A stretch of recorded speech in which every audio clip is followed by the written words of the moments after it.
Video എന്ന് പറയുന്നത് ഈ ജനൽ നമ്മൾ ബാത്റൂമിൽ ഇതുപോലുള്ള വെന്റിലേഷനൊക്കെ നമുക്ക് തുറന്നിടും. ഇതുപോലെ അടച്ചിട്ട് കഴിഞ്ഞാൽ മണമൊക്കെ ഉണ്ടാവും.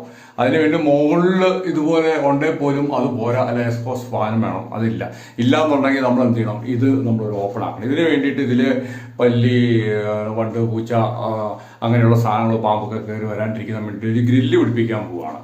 അപ്പോൾ ആ ഗ്രില്ലിൻ്റെ പണിയാണ് നമ്മൾ ചെയ്യാനായിട്ട് പോകുന്നത്. അപ്പോൾ നമ്മളിത് തുറന്നിട്ട് കഴിഞ്ഞാൽ നല്ല വായുവിൻ്റെ സമ്പർക്കം ഉണ്ടാകും. അങ്ങനെ വായുവിൻ്റെ സമ്പർക്കം ഉണ്ടാകാൻ വേണ്ടിയിട്ട്, അതുകൂടാണ്ട് മറ്റുള്ള ക്ഷുദ്ര ജീവികൾ കയറി വരാണ്ടിരിക്കാൻ വേണ്ടിയിട്ട് ഒരു ഗ്രില്ലുണ്ടാക്കാനായിട്ട് പോവുകയാണ്. അതാണ് നമ്മൾ ചെയ്യുന്ന വീഡിയോ. ഈ ഭാഗത്താണ് നമ്മൾ ഗ്രില്ല് ഫിറ്റ് ചെയ്യാനായിട്ട് പോകുന്നത്. അപ്പോൾ ഗ്രില്ല് ഫിറ്റ് ചെയ്ത് കഴിഞ്ഞാൽ നല്ല എയർ സർക്കുലേഷൻ ഉണ്ടാകും. ഇത് ഗ്രില്ലിന് വേണ്ടിയിട്ടുള്ള നെറ്റ് വാങ്ങിച്ചുകൊണ്ടിരിക്കുവാണ്. ഇവനെ നമ്മളൊരു ഫ്രെയിമിനകത്തേക്ക് കയറ്റി വേണം ഇത് ഉണ്ടാക്കിയെടുക്കാനായിട്ട്. അതിൻ്റെ പണി നമുക്ക് തുടങ്ങാം. ഫ്രെയിം ഉണ്ടാക്കുന്നതിന് വേണ്ടിയിട്ട് പട്ടിക വേണം. പട്ടിക ഇല്ലാത്തതുകൊണ്ട് ഈ ഒരു